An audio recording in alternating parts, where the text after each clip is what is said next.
1 a.m. in Saginaw Township, Michigan, where police meet up with a 911 caller who reported finding a disturbing scene while visiting an acquaintance. Yeah. Why didn't you stop? Because I told the lady on the phone, I didn't want to do it there. Is there anybody else in the car with you? No, it's just me. I just didn't want to do it there. That's all.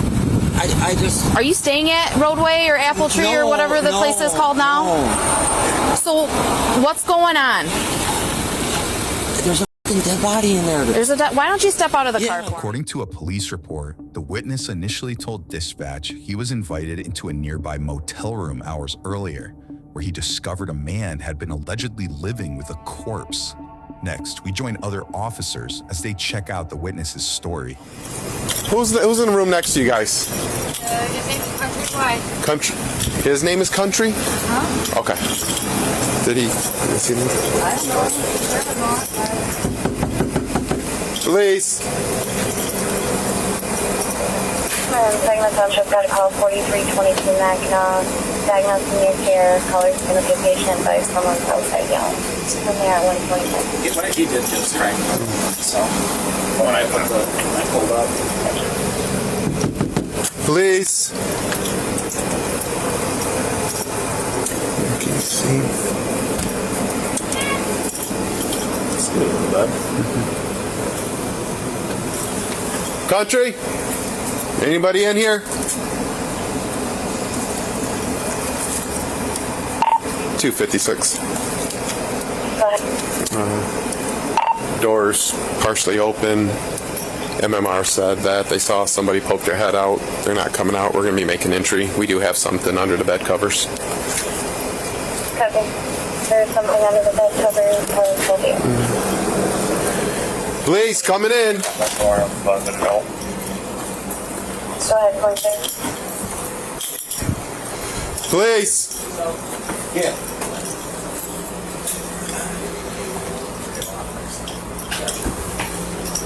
Sheldon said he saw somebody poke their head out. I haven't cleared the bathroom yet. What's this? We haven't checked. We just came in right now.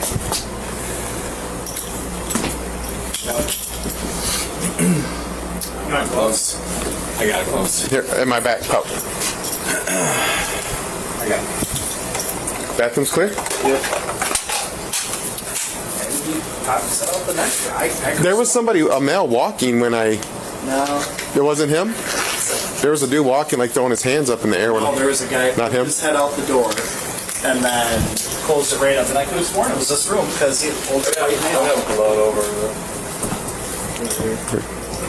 Blood on the wall. Blood?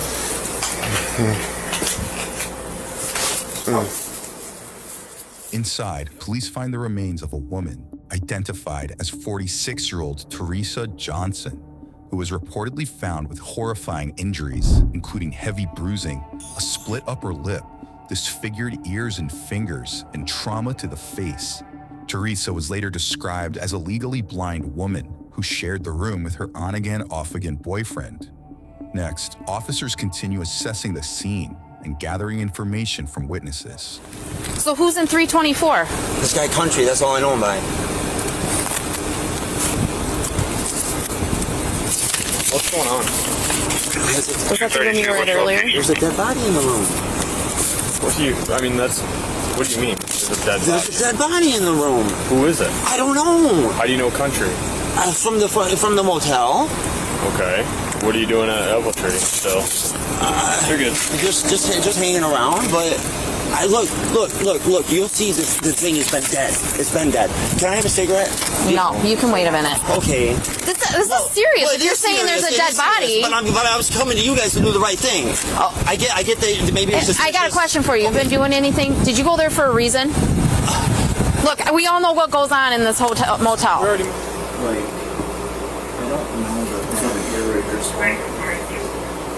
Daniel Varnes is who's the name the room's going to be. Okay. I'm going to go run this. You good? Let's run this name real quick. See if we got any. Let me go grab my stickers because they're in the car. So we got blood over there. Blood on the wall. It doesn't take investigators long to identify their suspect as 46-year-old Daniel Varnes, aka Country, a motel guest believed to be involved in drug activity. Okay. He owes me money. He owes me money. He owes you money. Yes. So you're going to confront somebody that owes you No, money? I wasn't going to confront. He asked me. He invited me over. He invited me over. And I didn't really want to bring this up. I'm not trying to get the guy in trouble. Can you give me your ID out of your wallet for me? I'm not trying to get the guy in trouble. Well, this is a pretty serious. I get that, but that's why I wanted to come to you. I wanted to do the right thing. Damn. Do you know what the guy looks like that stays in this room? I mean, I've talked to him a couple times. Older male, older white gentleman? Yeah. Is this vehicle here by chance? He doesn't have a vehicle. In fact, before you guys showed up, he was standing out here for about 10 minutes with my wife. He found out he had gotten cancer. He looked like he was leaving. Yeah, I didn't know what to do. So you're saying she's dead. How do you know she's dead? How do you know she wasn't just He sleeping? showed it to me.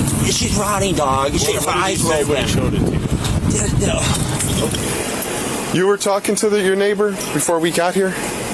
Yeah, like a little while before you guys got here. What's that?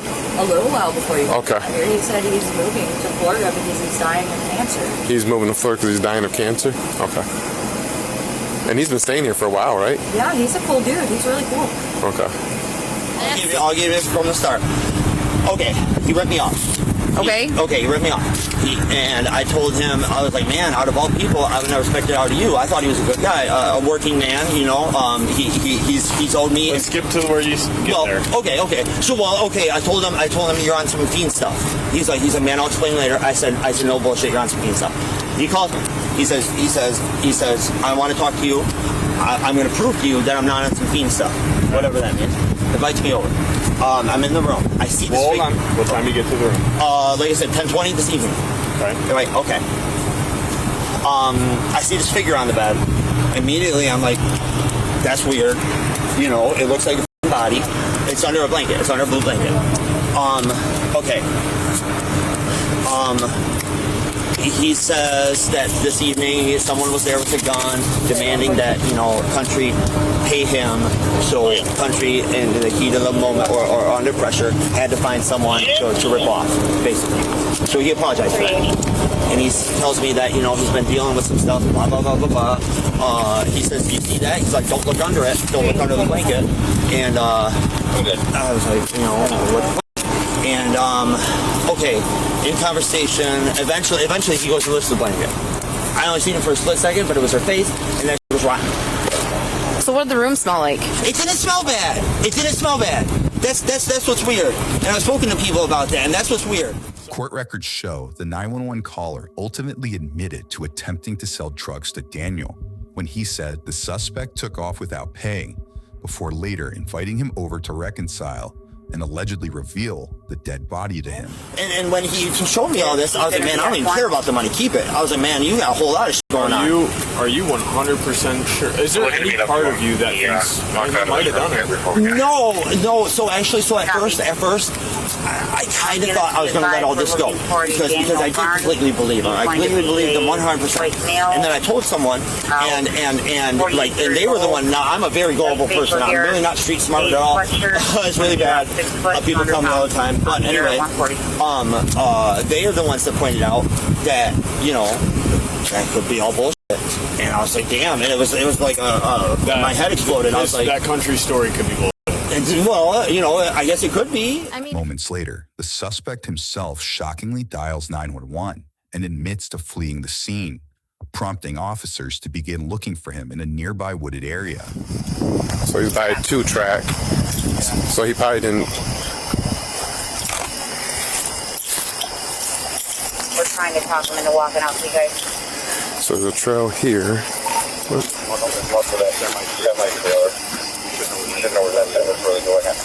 went back in there right away, initially, to the end of it.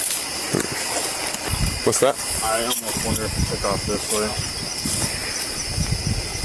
Went through the water. I think he said there's like some type of like encampment back here or something. Oh yeah, they can't. Yeah. And for Eunice reference, he's trying to claim that his roommate, Teresa Johnson, was beat by a drug dealer named Bigby, that a gun was put to his head. That's all this happened at 3 o'clock this afternoon. Dispatchers say Daniel relayed the same story told by the witness, of an alleged gunman entering his room hours earlier and beating the victim. But what one witness says next leaves police scratching their heads. You know, he 2514, mentioned you want us to moving her. Just getting Or her. Thomas? Country did. Yeah. And he wanted you to help him? It didn't, not necessarily that far, but that's the impression I got. Because then he started saying to do that, he would need a car. And you have a car. I have a car. By utilizing surveillance footage, canine units, tracking pings, and drones, police established Daniel's approximate location and arrested him around 4 p.m. the following afternoon after they said he ditched his phone and evaded police for hours before he was spotted emerging from a wood line. Next, we join the suspect in an interview room where the 46-year-old is asked to undergo a polygraph test. Minutes after he told investigators the same intruder story, the detectives aren't exactly buying. And hopefully be soon, all right? I mean, I know I passed it, but it ain't dangerous. The point is it. Well, if you know you're gonna pass it, then Yeah, because they was going, I could pass it, though I passed it before. okay. All right. No, I can pass them. Okay. Well, But that's that's not gonna get the answers y'all want, though. Well, we'll have to see what happens with it. That's why we don't run them here. I don't know how to. I know that, but by me going and not wasting y'all's time, I know I can pass it. Okay. Well, it's not a waste of our time. We're gonna go through the process, so. I know I can pass it. That's what I'm saying. It's a waste of time, because that's not gonna get the answers y'all want. Okay. The answers you want is what I'm going to tell y'all. What's that? I'm sorry. The answers I can tell you is what I can tell you, not what that polygraph will tell you. Okay. Well, it's just another conversation. So It's what? what's that? Another conversation about what? About what's going on? Except for it's in a different setting where we're not qualified to do here. Okay. Does that make okay. sense? I'm not I qualified to run I that. know you're more intelligent than that. Listen to me. I can pass the polygraph test even if I am guilty. Okay. And that's fair. So why the hell are we wasting our time? Do you want the goddamn confession or not? Okay. What do you have to say? Do you want to talk to me? Is that what you're saying? Yeah, I can talk to y'all, yeah. Okay. Give me 1 second. Okay? Is there any possible way we get something to eat? Give me 1 second. Okay. Okay, with the ham sandwich. Look, I gotta sit in this horrid chair. Yeah. Be a little more fucking nicer to the person not to get more out of it. What's going on? It's been going on for years. Okay. There's certain things that she knows or she knew she could say that would trigger me, regardless whether I was drinking or doing drugs or anything. And it's almost like I've even said something to her 1,000 times or more about it. It's like almost like she wanted me to, you know, be mean to her, or be, you know, aggressive towards her. I mentioned to my sister, I didn't come out and say what triggered me and what made me snap.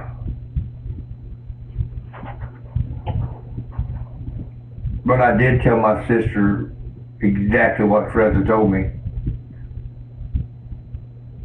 And when she said it,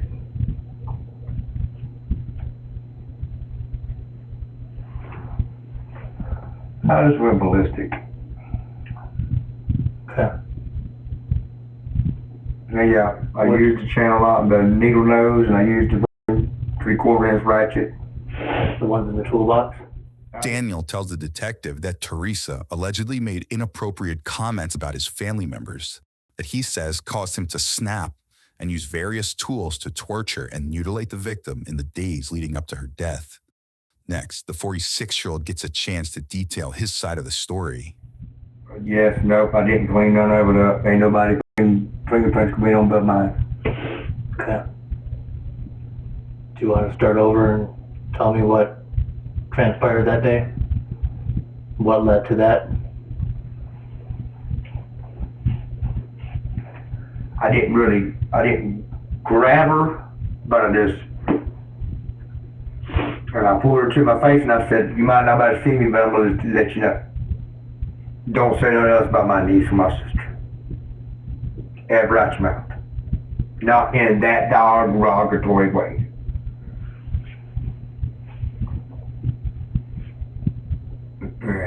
She said, okay. When she said those things, how did that make you feel?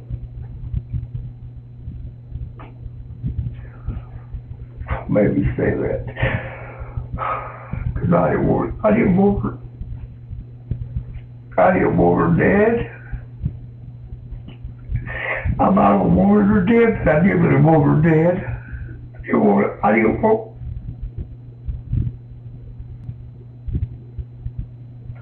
Can you Begged her to stop. Can you explain to me what happened? I begged her to stop. When something I'm not was going to going- sit here and blame it on the dope, though. No. I'm not going to sit here and do that. No? High, drunk, sucked dead ass sober. The consequence has been the same, if not more worse. Okay. But you got my word as a human being. If I knew anything that was going to kill, she was going to pass away, I would have done something. I would have done something. So that it went too far. I did not want her to die. I believe Okay, it. it got nothing to do with the consequences. That got nothing to do with it. I just didn't want to take her life. I understand. And I that. did not intentionally take it. It was not like, oh, I'm gonna kill you tonight. That's not what, people say it all the time, and in an argument or whatever. But when you really have to, you really have it on your conscience, it's different. Mm-hmm. Can you take me through the events and how she got injured? You said it happened Thursday night because she said something that upset you and triggered you. Wednesday or Thursday, beginning of the week, it started. It did not transpire and get really, really bad until I think Wednesday night or Thursday night. Is that what she said? What she said? Yes. I believe I might have backhanded her a couple times like this. I told her to shut up for saying stupid shit like that. What happened after that?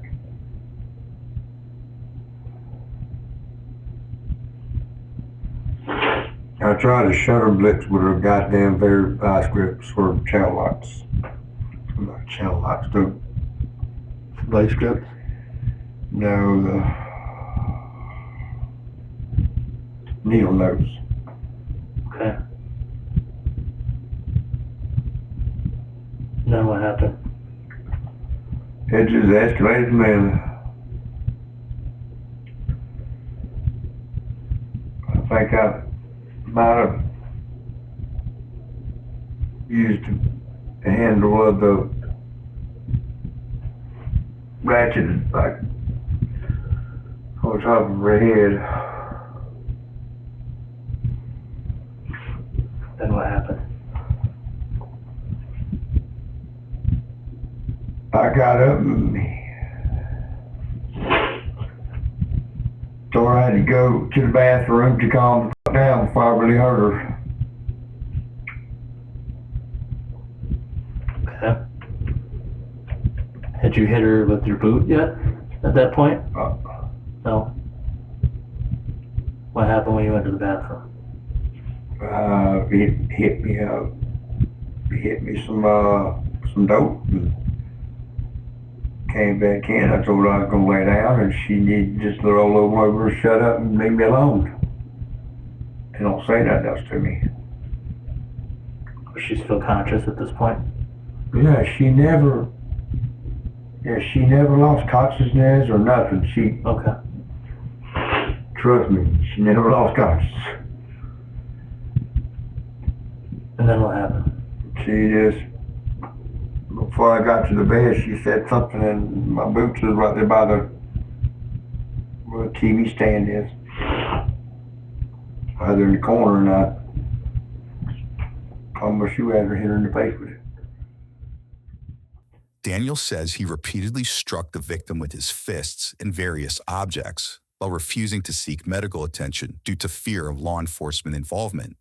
But moments later, the suspect details even more disturbing acts. And she was kind of, you could hear her kind of not really snoring, but you could, breathing hard. And I'm like, I'm gonna turn on the TV and sit on the bed and, leaning back against the headboard,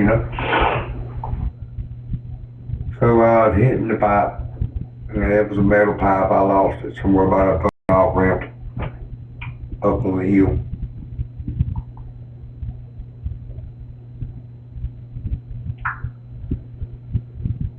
And she said something to me, and I'm like, why are you saying that stupid shit for? Well, you don't want to do nothing or do nothing with me, and this, that, and the other. I said, what do you want to do? And that's when she mentioned the part. I said, no, not doing it. And she said, well, fine, tell him to come over. And that's when I hit the pipe. As soon as I got there, I hit it, I just reached over and I stuck it to the side of her face. She just kept talking me. And I just kept doing the same thing. Sticking in her face, the pipe? Is that so she could breathe it in? No, from the heat of it, the sheet metal on. Okay. So the hot part of the pipe you kept putting on her lips? Or to burn her? Okay. What happened from there? I beat the fuck out of her. Now, Daniel says he burned Teresa's face with a hot pipe multiple times. But despite his numerous admissions, Daniel maintains that he was not present when Teresa died. If I'm not 100% sure about anything I've said tonight, I know I am 100% sure when I went to the store. And it's on my phone. That night or the next day? No. Sorry? Saturday. Yeah, the next day. And it was about 2:30 in the afternoon. And she was alive when I left. Okay. I know for a fact. She told me to take a lemon pound cake and the mother cream soda. And that's what I went and got. Where did you get that from? I believe Speedway. She didn't get to eat it. Because by the time I done that and met Big D, by the time I came back, I told her I was back, because she was laying by, her head was towards the headboard. Okay. She was where she was at. I couldn't remember she did have pants on. I couldn't remember that. I wasn't paying attention to that part of it when I even tried to give her CPR. Okay. I kind of like, when I went in, I said, I got your stuff, and she didn't respond. So I walked over there, I pulled the blanket off of her, and her eyes was open and her mouth was opened. I'm like, Teresa. So I felt her pulse, couldn't feel a pulse. And it's like a nightmare. It's like, I kept screaming, you better not die on me. That's why I'm going to my knees. I kissed her forehead. I told her I was sorry. It's too late for that. That's why I pulled my blanket over her. Hit my pipe. I kept saying that this is not real. This ain't, she's faking. So I went, after I hit the pipe, I went back in there and pulled the blanket off of, or just her, or just her face part. Once again, I touched her neck to see if she had a pulse. She was already really cold. Also, stiff. Okay. Daniel claims he had left the room for an estimated 20 minutes to purchase items from a convenience store and pick up more drugs, when he says he returned to find the victim deceased. But once again, detectives aren't fully convinced. I'm gonna ask. I mean, it is what I can't. Yeah. I can't. And I'm gonna ask you one more blunt time. Okay. Do you feel that your actions are what caused her death? I don't know that my actions didn't help. What do you think killed her? Do you think your actions contributed to her death? Possible, yeah. Very possible. I still, the one thing that's really confusing me is the amount of blood that's in the apartment complex, or in the motel room. I got what you're saying. When you had the maid service do your laundry, I mean, was anything attempted to be cleaned up? It was negative. No. And I apologize if this was answered, but what triggered the laundry service? Do they do that there? I've been trying to get it for a week. Okay. No, they do not. No, it's just housekeepers do it. Okay. Okay. You've never answered the question. I've never asked what question. Her not being here might be causing me? Yeah. Yes, that's exactly what I've said. Do you think you caused her death? I don't want to think that, no. Did you cause her death? I don't. How am I supposed to answer that? I don't know that. Do you believe that your actions caused her death? That's a simple yes or no question. Yes. And I'm not trying to get you to answer it, just I'm serious. Y'all are trying to get me to answer. You said asking me, I don't know. I wish I knew what happened to get. I feel guilty about the whole thing.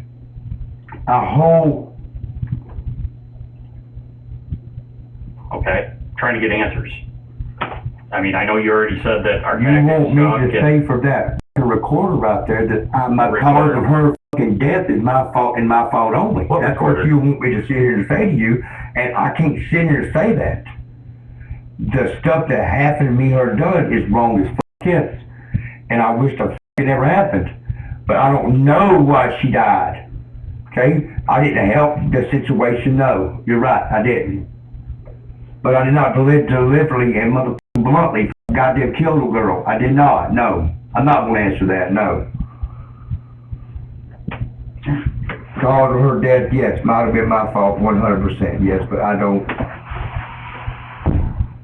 All right. I don't know what the cause of death was. I'm not a doctor. A medical examiner later ruled Teresa's death a homicide due to multiple traumatic injuries.